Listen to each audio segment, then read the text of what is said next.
Joining us right now on a Patriots Monday is a man who had a career day yesterday. Patriots tight end Hunter Henry. He's brought to you by Drains by James, Eastern Mass's top provider of drain and sewer cleaning and repair. By Shaw's and Star Market, you can look for the new lower prices every day tags throughout the store. Save on the items that you buy most.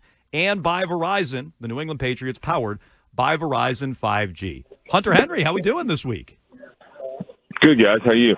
Good. We're doing great. As we just said, you had a career-best game in yards yesterday. Drake May referred to you as, quote-unquote, Mr. Consistency coming out of the game.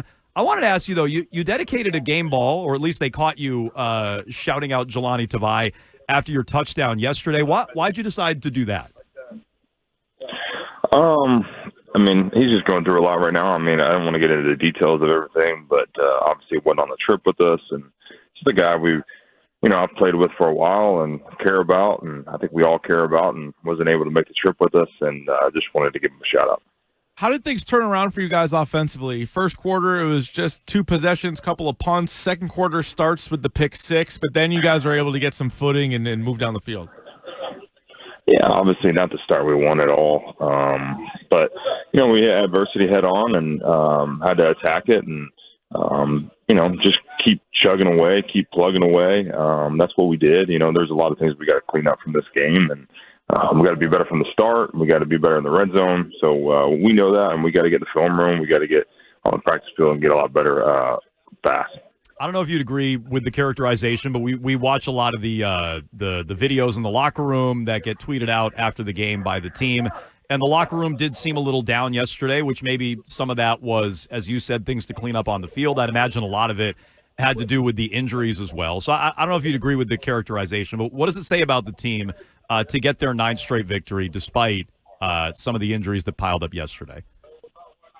No, man, I think that's a testament to this team, man. We needed everybody that went on the trip with us, man, from the coaching staff to the training staff to the all 53 guys, the practice squad elevations. That's what this league is, man. That's what football is. It's a complete team game. We need everybody, and obviously that was, put on full display yesterday with guys stepping up O-line-wise, guys stepping up D-line, special teams. I mean, everybody picked each other up, and, that's the name of the game. Unfortunately, injuries do happen all the time in the league, but, the cart doesn't always come out onto the field. So how is it for you guys to be able to, go over to the teammate, maybe say something to him, but then kind of put that out of your head and just, get right back onto the field, even though you're seeing these guys and you don't know how severe the injuries are going to be or things like that, but to be able to kind of turn your mind off and get back to playing? Yeah, it's hard. We're human at the end of the day, man, and these are our brothers, and you go to work with them and you build relationships with these guys, and it's hard for sure. Just to be honest with you, and be real. But you gotta, we still have a game to play, and we got to keep fighting. And I appreciate the guys that came in and filled those spots, and the guys that just continued to fight, even with things maybe not going our way injury-wise and, just things not going our way early.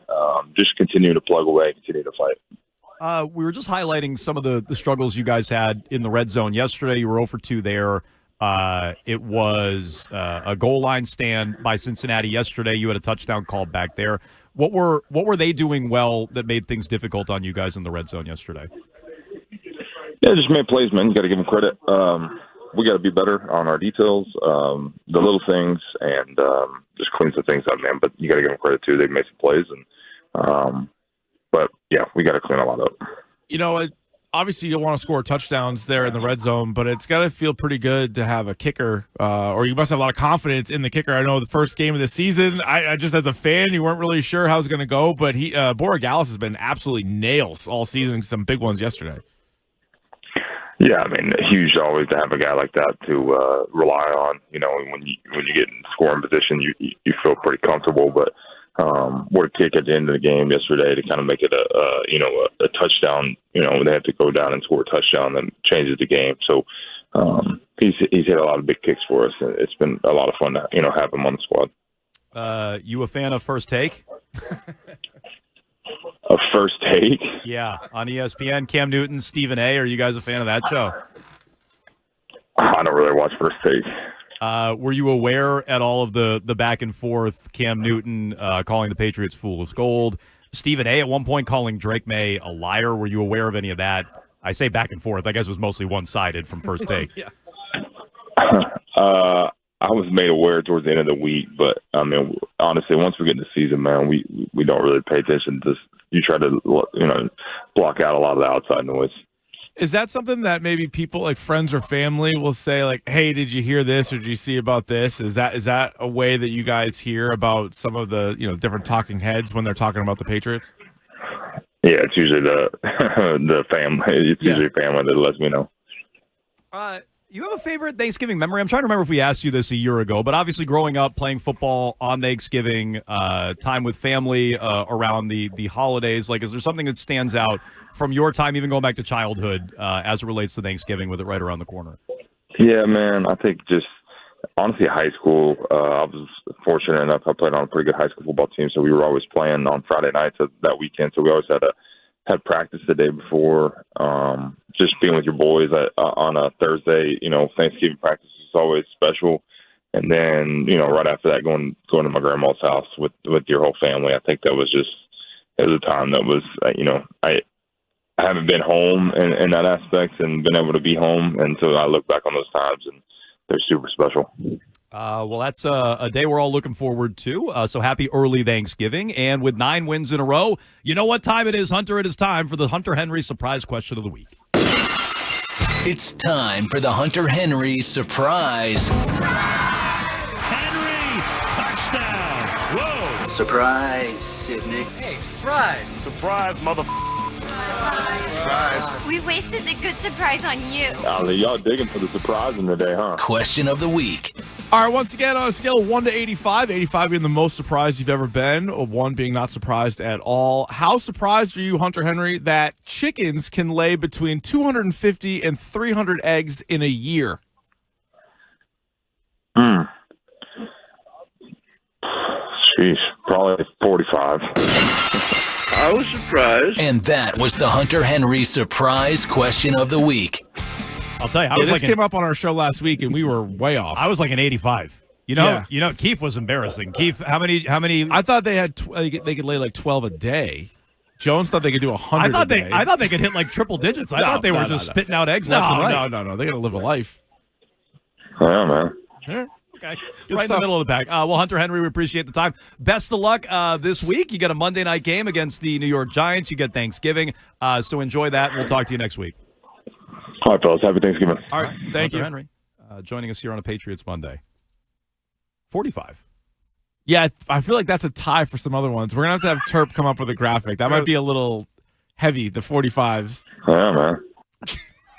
Another good drop to add to He hit you guys with that. Crazy. I thought he just wanted out at that point in time. I don't blame him. But you thought maybe a guy from Arkansas, maybe he himself even had some chickens, and you never know. Maybe he was well aware. He's like, actually, guys, I'm not surprised at all by that. Yeah. But he was middle surprise. Yeah, he played it middle of the road, is what he did. Like a medium surprise. I'm interested, Keefe, and I was a little surprised to play the game here. Okay. 45. 45. I was a 45.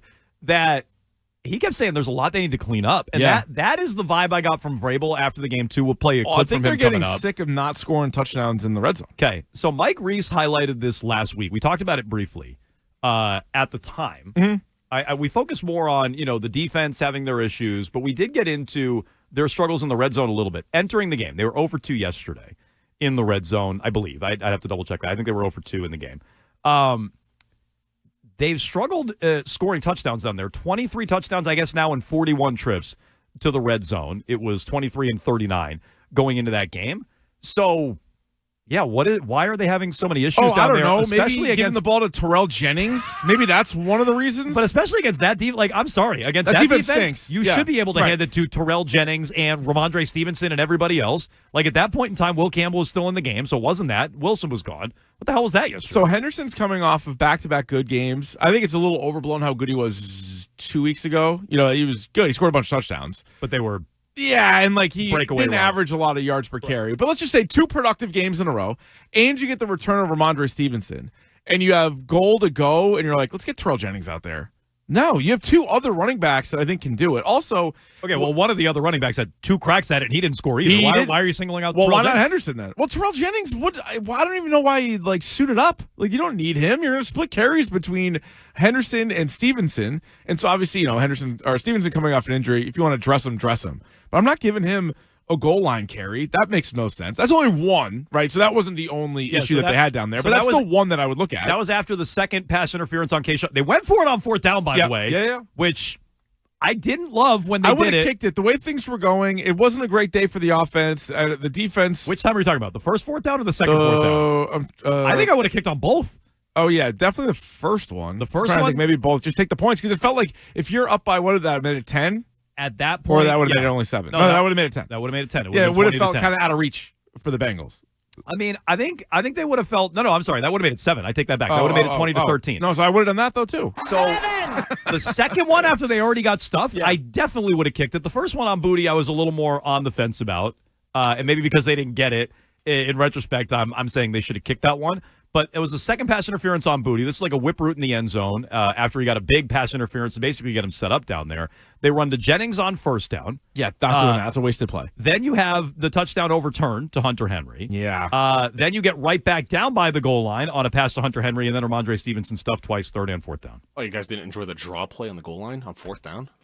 No, I did not. I don't really get taking the ball out of Drake's hands down there. I would go to Drake. And also, remember when McDaniels... In fairness, they did try to sneak it in, tush push it with Drake May later in the game, kind of a half-hearted tush push. Yeah, what is that? And you got to either go all full tush push or don't do it at all. They didn't score on that one either. That was a 3rd down, not a 4th down. So, yeah, in the red zone and down by the goal line, they were not good yesterday, and they really haven't been great. No, and that would be, people that were talking about how much credit does Josh McDaniels get or all this stuff. Here's an example of a spot where he needs to improve. He needs to find some better play calls down there. And maybe it is just letting Drake May kind of do some of these run pass options for him down there. Put the ball in his hands. Maybe he roll boots him it out. in.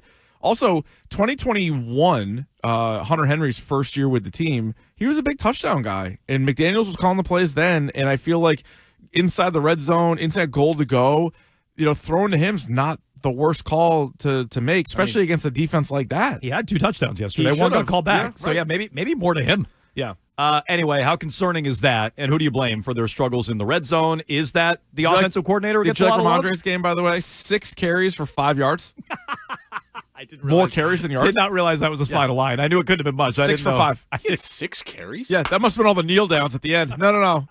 Ramondre had 6 carries for 5 yards. I did not realize that was his line yesterday. They ran for 3.5 yards as a team, but their running backs were all under 4, right? Pop Douglas had a 14-yard run, and Drake May had 5 for 22, which is 4.4. So the running backs did nothing. Yeah. How much of that is on the offensive coordinator, who, again, the McDaniels Mafia will never say it? How much is on him? And they're going to be a little quiet after yesterday. How much is on the quarterback? Honestly, I do put some of that on Drake. When there are plays to be made down there. He did not have a great game. You got to make them. But I would say, it was more his game than his issues in the red zone yesterday.